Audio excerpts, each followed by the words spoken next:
Bonjour à toutes et à tous, on a déjà vu que les arbres possédaient un système de circulation complexe animé par des mécanismes super intéressants.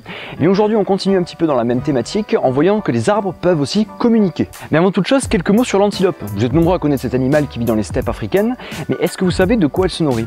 Elle se nourrit de feuilles d'acacia, comme un arbre qui n'est pas là puisque je n'ai pas trouvé d'acacia malheureusement. Mais ce bovidé ne se nourrit pas n'importe comment, non, il broute les feuilles de l'arbre face au vent. C'est plutôt étrange comme comportement, mais l'explication est encore plus surprenante puisque s'il ne procède pas de cette manière, il risque de tomber fortement malade, voire même de mourir. Et oui, Acacia eriobola peut avertir ses congénères qu'il se fait boulotter les feuilles. À ce moment-là, ils vont pouvoir sécréter du tanin dans les feuilles, les rendant indigestes pour les antilopes. D'ailleurs, les tanins sont une famille de molécules fascinantes et très utilisées par l'homme, notamment pour tanner les peaux de bêtes.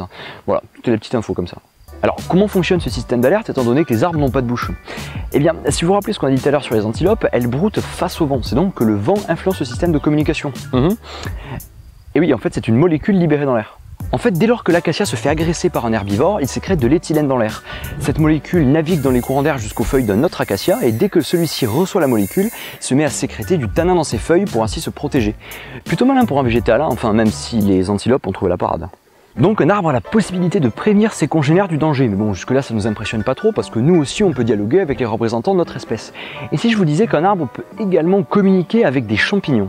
Alors je pense que vous savez tous qu'un arbre pioche de l'eau et des minéraux dans le sol à l'aide de ses racines. Eh bien, il faut savoir que dans certains sols peu accueillants, les racines peuvent s'avérer insuffisantes. Des arbres comme Acacia radiana émettent des molécules dans le sol, un peu comme des bouteilles à la mer, et elles peuvent être perçues par des champignons. Ces molécules peuvent alors s'attacher à l'ADN du champignon et modifier même l'expression de son génome. En réponse à cet appel, le comportement du champignon change. De petites ramifications croissent en direction des racines et il émet des signaux chimiques en guise de réponse qui vont cheminer jusqu'à l'arbre. À ce stade du dialogue, c'est à l'arbre de répondre. Les cellules des racines vont se déformer et se modifier pour se préparer à accueillir le champignon. Oui, parce qu'en fait, le but de ce dialogue est de permettre l'association champignon-arbre, qui vont former ce qu'on appelle une mycorhize. Dans la majeure partie des cas, c'est-à-dire 80%, on parle d'endomycorhize. Les hyphes du champignon vont se faufiler entre les cellules de l'arbre et former des petits arbuscules à l'intérieur même des cellules de la racine.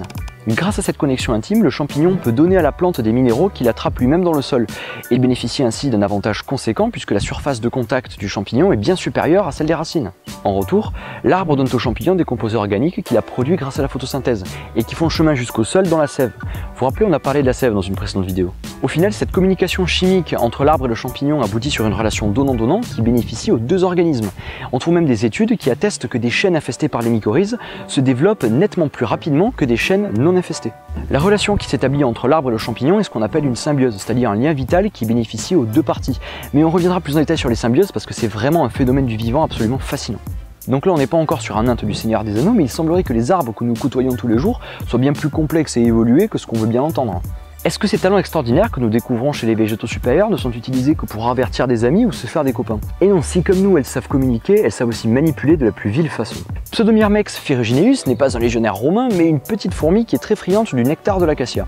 La colonie s'installe donc tout naturellement dans l'arbre pour se nourrir du fluide, mais là elle commence à agir comme un véritable défenseur, un vrai légionnaire pour défendre l'arbre. C'est-à-dire qu'elles vont s'en prendre aux insectes qui se nourrissent des feuilles, comme le criquet, mais également aux mammifères herbivores qui tenteraient de se faire un 4 heures à l'acacia. Intéressant, vous allez me dire, mais où est la manipulation dans ce cas? Eh bien, l'acacia n'est pas le gentilhote qu'il laisse paraître, mais plutôt une sorte de kidnappeur.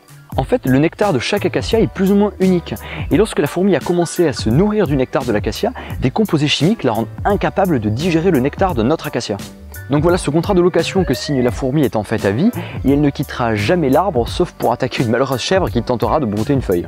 Voilà, c'est déjà terminé, j'espère que la vidéo vous a plu et j'espère pourquoi pas avoir élargi votre perception du règne végétal. Si vous avez des suggestions pour la chaîne, n'hésitez pas à aller dans la section commentaires. Ensuite, vous pouvez également partager cette vidéo, c'est très important pour la chaîne et c'est ce qui la fait grandir. Vous pouvez nous rejoindre sur Facebook et Twitter. Et moi je vous dis à la prochaine pour une prochaine vidéo.